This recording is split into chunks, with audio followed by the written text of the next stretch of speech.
Hello, my dear friends. You're in the Military Summary channel, and today we will discuss the situation in Ukraine on the 1st of December of 2025. Today we have a lot of very interesting updates, so let's start.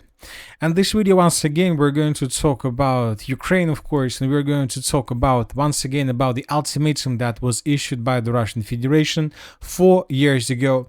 Let's take a look at this small article and let's discuss everything. Let's discuss the chronology of everything that happened. So December 1st of 2021, so 4 years ago, during a ceremony for the presentation of credentials by foreign ambassadors, Putin defined obtaining security guarantees from the West as the top priority for the Russian Ministry of Foreign Affairs. He emphasized that legal, juridically guarantees are needed because of Western colleagues failed to fulfill the corresponding verbal commitments they had made. And on December 2nd of 2021, in Stockholm, Russian Foreign Minister Sergei Lavrov issued an ultimatum to the West stating that Ukraine is being pumped with weapons and the nightmare scenario of military confrontation is returning.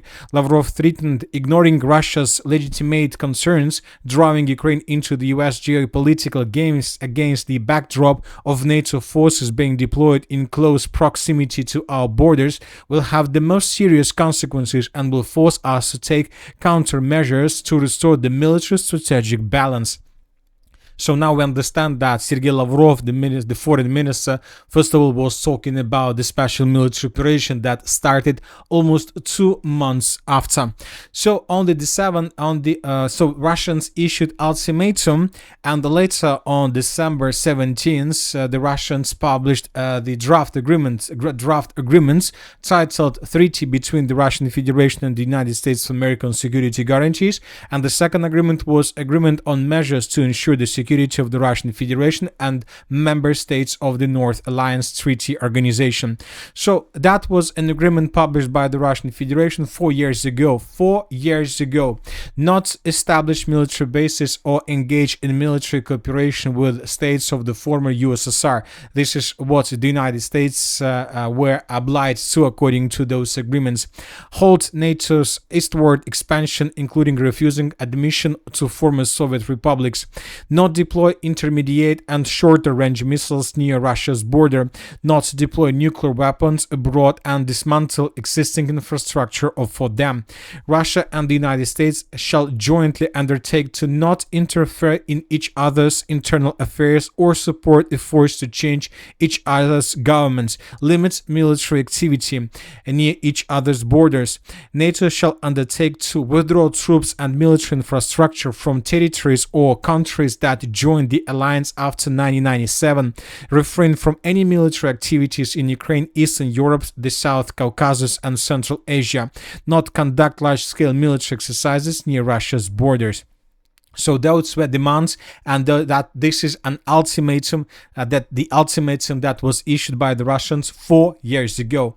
And it seems that currently the Russian Federation and the United States of America, probably after 4 years of very heavy clashes and very bloody war through Ukraine, came to decision that it's time to cut this 4 years as if this 4 years never existed.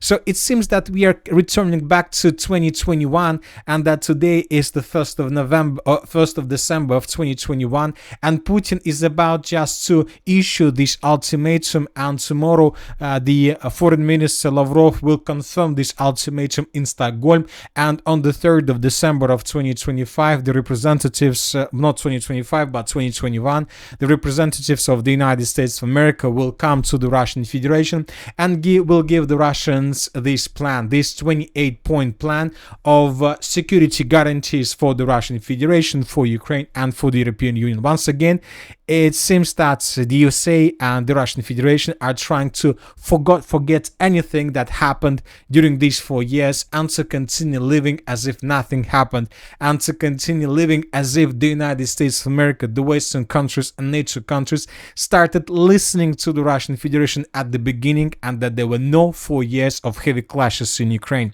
So this is the reality we're living in. Anyway, let's wait and see what is going to happen on the anniversary of the Putin's ultimatum of 2021, but it seems that something interesting the Western countries will provide, and it seems that there are very high chances that Europe will get its security guarantees. And when talking about Europe, we're talking about European Union, NATO, Ukraine, and the Russian Federation. But not everything depends, of course, on Putin and Trump. A lot of things depends on Zelensky.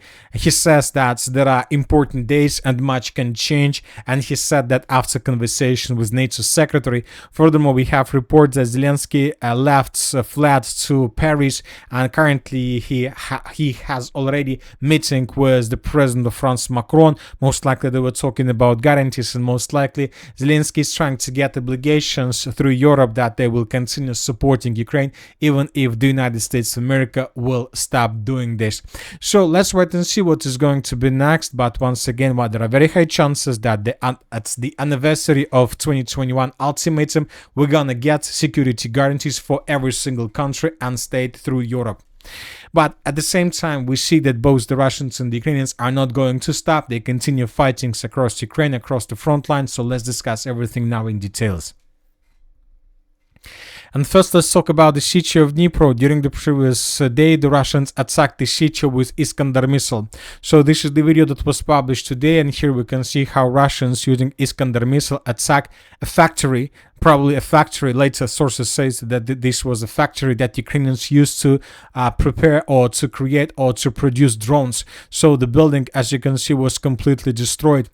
Another important video is coming from Moscow. Today we got report that some officials, some probably high representatives of the Russian Federation, there was an attempt to assassinate him. The sources later stated that this person was a physics, he was a scientist who was working with missiles, probably with weapons of the Russian Federation, and the sources are saying that somebody was trying to assassinate him, but that attempt failed. Now let's move further and let's discuss the situation in the Zaporozhye direction. During the previous 24 hours, the most important updates came to us from the city of Gulyai-Polye.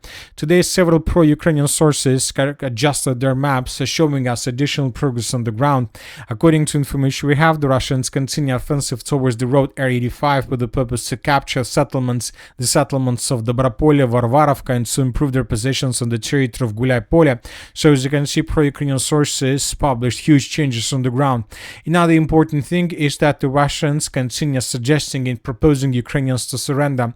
Through the day and through the previous week, we received lots of videos, lots of articles related to the situation around the city of Gulyai-Polye. And here we can see how exactly the Russians propose Ukrainians to surrender. For these purposes, as you can see, Russians use multiple launch rocket systems with, or let's say, peaceful warheads with lists and papers suggesting Ukrainians to surrender.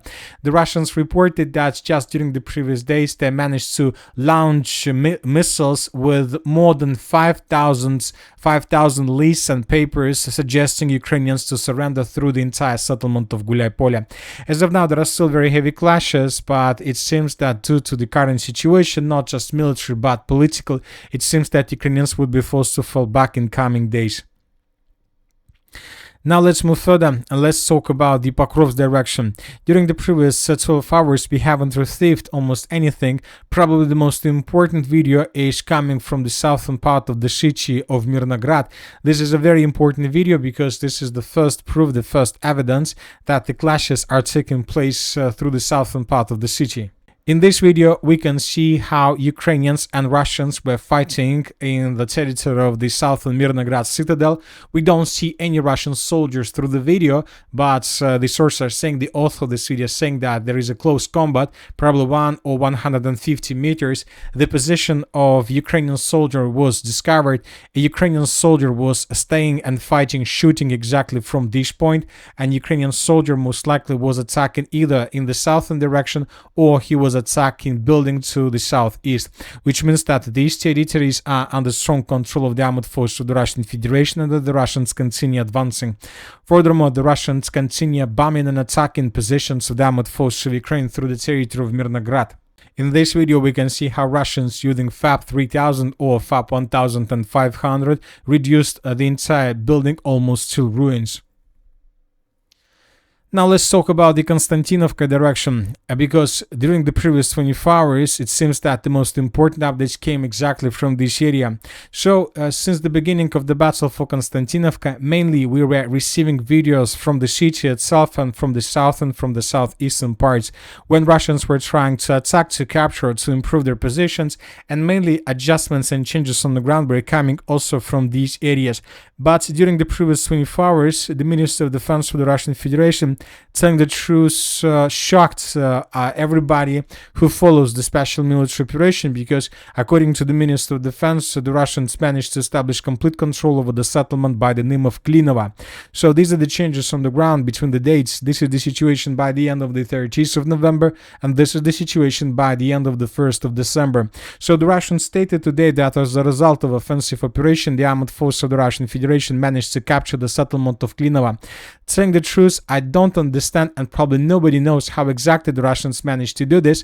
Let's take this article. Let's take a look at this article. So the Russians wrote the following: units of the southern group of forces advanced deep into the Ukrainian armed forces defenses. So this is the key, let's say, sentence, key words: deep into, and took under control the village of Klinova. So the Russians are trying to tell us that most likely due to some collapse of defense, the Russians managed to outflank the settlement of Verolubovka.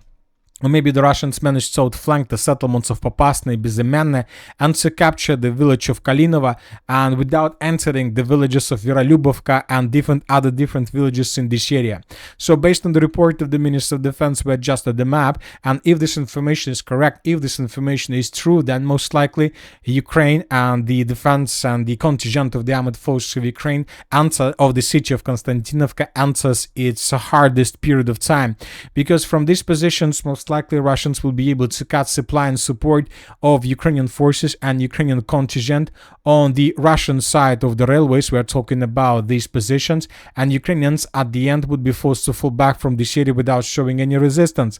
Furthermore, the distance between the settlement of Kalinova and the city of Alexeyevka-Drushkovka, more precisely the N20 road, is already 5 kilometers, which means that from these positions Russians will be able to create another kill zone for the armed forces of Ukraine through this territory. So, and if Russians are able to establish complete FPV drone control over the territory, then most likely Ukrainians will not be able to hold their positions in the city of Konstantinovka for a very long period of time. So this is not just a breakthrough of the armed forces of the Russian Federation, this is the disaster for the Ukrainians on the territory of Konstantinovka. Russians can outflank the Ukrainians and to attack them basically from behind. And if Russians are able to attack the city of Konstantinovka from behind, obviously this will lead to complete collapse or to encirclement or to creation of another cauldron, and probably this will lead to withdrawal of the positions of the armed forces of Ukraine in the northwestern direction. But don't forget that Russians are also attacking from the settlements of Poltavka in the Sakhovo pocket in the northern direction, probably with the purpose to cut the main evacuation roads that Ukrainians may use from the city of Konstantinovka. As for the Sieversk-Liman direction, the most important updates are coming from the settlement of Stavki. Today, pro-Ukrainian sources published a video of how they were counter-attacking positions of the armed forces of the Russian Federation in the area of the city of Stavki, and how Ukrainians, as a result of counter-attack, managed to restore their positions in the western part. So based on the video published by pro-Ukrainian sources, we adjusted the map.